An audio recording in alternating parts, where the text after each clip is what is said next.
Over 99.9% of humans who've ever lived had no concept of nationality.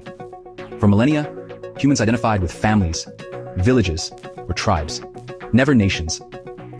This idea that we belong to a country, tied to borders, flags, and passports, is shockingly recent, entirely man-made, and constantly changing. Today, we'll uncover how national identity was invented, how fragile it really is, and why it's far from a fundamental part of humanity. For most of human history, borders weren't guarded, and people moved freely. The idea of strict border control only became widespread in the 19th and 20th centuries. Even passports, now seen as essential, are a modern invention. Before World War I, almost no one needed documents to travel. Passports only became common in the 1920s, thanks to the League of Nations, as a response to the chaos of mass displacement caused by war. Even today, borders and national identities are less rigid than they seem. Look at nations literally spanning continents. Russia stretches across Europe and Asia, making some Russians distinctly European and others Asian. Similarly, Turkey straddles Europe and the Middle East, bundling vastly different cultures into one identity. And let's not forget cities like Strasbourg in France or Kaliningrad in Russia, both previously a part of Germany and shifted countries multiple times, leaving residents with layered allegiances. Barley, a town where the border between Belgium and the Netherlands runs through houses and cafes, lets you literally drink coffee in one country and pay in another. Many communities don't fit neatly into national boxes. The Pashtun people, for instance, live on both sides of the Afghanistan-Pakistan border, bound by culture, not state lines. Identities have always been, layered. Let's look at France as an example.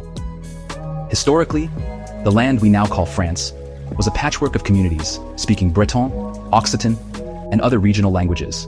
Loyalties lay with villages or regions rather than a distant king. Even today in Barcelona, people see themselves as Catalan, Spanish, and European, depending on the context. Millions today are stateless, denied the recognition of any country. The Rohingya in Myanmar are one tragic example, living without citizenship, rights, or legal protections. This isn't an anomaly. It's a reminder of how fragile national systems really are. Most countries today didn't exist 150 years ago. Italy unified in 1861, but back then, only 2.5% of its population spoke Italian. The idea of being Italian was almost non-existent.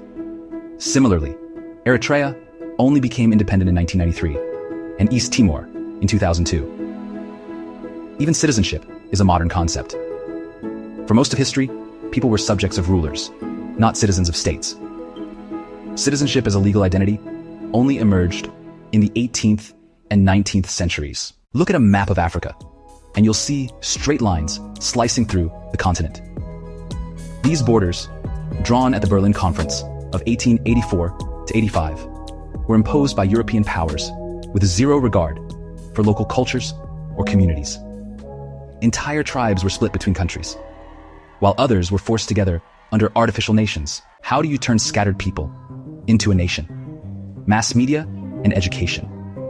In the 19th and 20th centuries, newspapers, radio, and television told shared stories that united people under a national narrative. Schools played a massive role too. In France, laws banned regional languages like Breton or Occitan to enforce a standardized French identity. In Turkey, Kurdish was suppressed in favor of Turkish. These policies erased local identities to build national ones. Nations can appear and disappear in the blink of an eye. The Republic of Texas lasted just 9 years before joining the United States. Yugoslavia, once a unified state, splintered into multiple countries by the 1990s. Even today, Taiwan operates in a geopolitical gray zone, seen as a country by some and a breakaway province by others. Maps with fixed borders are barely a few centuries old. Before the 17th and 18th centuries, maps focused on trade routes and landmarks, not political boundaries. The idea of clearly defined borders is an invention of modern cartography. National identity is always evolving. Lebanon was a Christian-majority country in the mid-20th century, but is now predominantly Muslim. South American nations, once home to rich indigenous cultures, were reshaped entirely by colonization. And in Europe, many people now see themselves as European in addition to their nationality.